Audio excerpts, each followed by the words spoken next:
नवरात्रि पूजा के बाद चौकी कब उठानी चाहिए? तो नवरात्रि पूजा 9 दिनों की होती है। चाहे आप अष्टमी के दिन कन्या पूजन कर दें, चाहे आप नवमी के दिन करें, लेकिन आपको चौकी हमेशा दसवीं के दिन उठानी चाहिए क्योंकि माता रानी की स्थापना 9 दिन के लिए होती है। तो 9 दिनों तक आपको आरती पूजा करनी है और इसके बाद 10वें दिन जो है ना आपको चौकी हटानी है। सबसे पहले जो आप सुहाग सामान चढ़ाते हैं, इस सुहाग सामान को आप अपनी नंद भानज को दान कर दीजिए। हमने 2 जगह सुहाग का सामान चढ़ाया था, तो एक जगह हम खुद यूज कर लेंगे, एक का हम दान कर देंगे। इसके बाद हमने यहाँ पे विसर्जन के चावल छोड़े हैं सबके ऊपर, ताकि सभी देवी देवताएं अपने अपने घर को के लिए प्रस्थान करें और गौरी गणेश जी हमारे घर पर जो है ना विराजमान रहे, क्योंकि गणेश जी पर कभी चावल नहीं छोड़े जाते। इसके बाद जो हमने कलश का नारियल रखा है, इस नारियल को आप अपने घर के दरवाजे पर टांग सकते हैं ताकि आपके घर को किसी की नजर ना लगे। आप चाहे तो जल में प्रभावित कर सकते हैं, आप चाहे तो इसे फोड़कर प्रसाद के रूप में भी बांट सकते हैं, वो आपकी मर्जी है। तीनों ऑप्शन अपनी अपनी जगह पर एकदम सही है। इसके बाद जो सारे चावल हैं, जैसे कि हमने कलश पर चावल रखे हैं, नवग्रह बनाए हैं, षोडश मातृका बनाई थी, ये सारे चावलों को आपको एक जगह इकट्ठा कर लेना है। जितने भी फूल वगैरह हैं, पत्ते वगैरह हैं, कलश पर जो पत्ते लगाए थे वो सारे पत्ते आप इकट्ठे कर लें। इन पत्तों को आप सुखाकर अपने घर के पेड़ पौधों में डाल दें, नदी को खराब ना करें, इस बात का ध्यान रखें आप।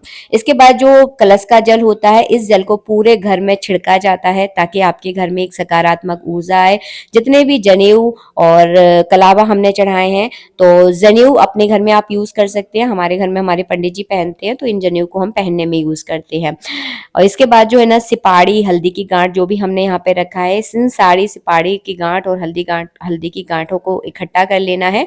और मैं तो खैर हल्दी की गांठें नहीं फेंकती हूँ, क्योंकि फेंकने से अच्छा है आप इन्हें यूज कर लें तो ज्यादा सही है। तो मैं तो इनको इकट्ठा करके हल्दी के साथ इन्हें पिसवा लेती हूँ, घर में यूज करती हूँ। इसके बाद माता रानी की तस्वीर का आपको क्या करना है, तस्वीर को कभी विसर्जित नहीं किया जाता, इनको हम अपने घर में ही विराजमान करेंगे। अगर मूर्ति लेकर आते हैं तो उनको विसर्जित किया जाता है। इसके बाद हमने माता रानी को कलावा रूपी वस्त्र अर्पित कराया था, तो मैंने हमेशा बोलती हूँ बड़ा कलावा रूपी वस्त्र अर्पित करवाइए, ताकि इसे मैं गांठ लगाकर अपने हाथ में पहन लेती हूँ या फिर बेटे के हाथ में बांध देती हूँ, ताकि जितनी चीजें जो भी हम पूजा में चढ़ाते हैं उन्हें नदी में कम से कम आप विसर्जित कीजिए, अपने घर में ही उनको यूज कीजिए। जो दान करने वाली है उनको दान कर दीजिए, नदी को आपको खराब नहीं करना है, प्रदूषण ना फैलाए, इस बात का हमें ध्यान रखना है। पूजा पाठ भक्ति एक सकारात्मक चीज है, इसे जो है ना गलत तरह से इसका यूज हमें बिल्कुल भी नहीं करना चाहिए।